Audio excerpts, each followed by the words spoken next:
Hello guys, welcome to our channel kids learning. Good morning. आज हम हिंदी का new अनुच्छेद लेखन करेंगे। संघर्ष ही जीवन है। Now let's start. संघर्ष का दूसरा नाम है जीवन। ये एक प्रकार से पर्यायवाची है, यानी कि संघर्ष का दूसरा क्या नाम होता है? जीवन। जीवन है तो संघर्ष है, और अगर जीवन ही नहीं है तो संघर्ष भी नहीं है।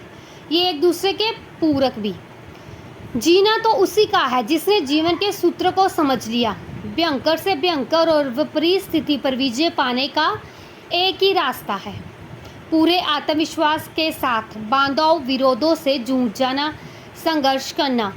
जो संघर्ष से बचकर चले वह कायर है। यानी कि जीवन है तो हार जीत तो होती रहेगी, संघर्ष तो चलता रहेगा। और जो पहले डर जाए कि मैं हार जाऊंगा और कुछ भी कोशिश ना करे तो वो कायर ही है। हार के डर से कोशिश ना करे तो वो बिल्कुल ही कायर है। संसार रूपी सागर की ऊंची उफनती लहरों को जिसने चुनौती देना सीख लिया है, सफलता की अनुभव मनिया उसी ने बटोरी है।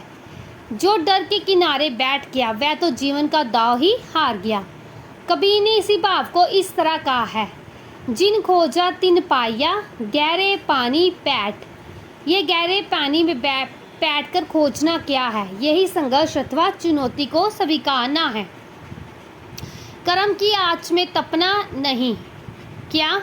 यानी कि अगर हम कर्म करेंगे तो ही हमें फल मिलेगा। कर्म की आँच में हमें तपना है। यही गीता का भी अमर संदेश है कि कर्म करना ही मनुष्य का अधिकार है, और धर्म भी। कर्म करना चाहिए, हमें फल की इच्छा नहीं करनी चाहिए कि हमें सफलता मिलेगी या हम हार जाएंगे, ये नहीं सोचना चाहिए। बस आप अपना 100% दो, ठीक है। कल को आपको अफसोस नहीं होगा कि हमने कर्म नहीं किया या कोशिश ही नहीं की, ठीक है।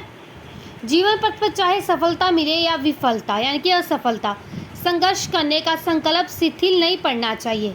जिसमें अपने असूलों पर अटल रहने की, यहाँ पे बेटा प आएगा, ठीक है। जिसमें अपने असूलों पर अटल रहने की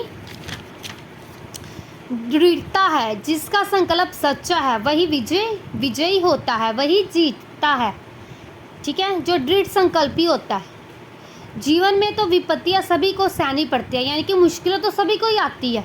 जीवन में भले ही कितने संकट आए, परंतु जो व्यक्ति अपने मार्ग से विचलित नहीं होता, यानी कि घबराता नहीं है, जो कष्टों का साहस से सामना करता है, वस्तुतः उसी मनुष्य का जीवन सफल होता है, ठीक है। इंपॉर्टेंट है, ये संघर्ष ही जीवन है।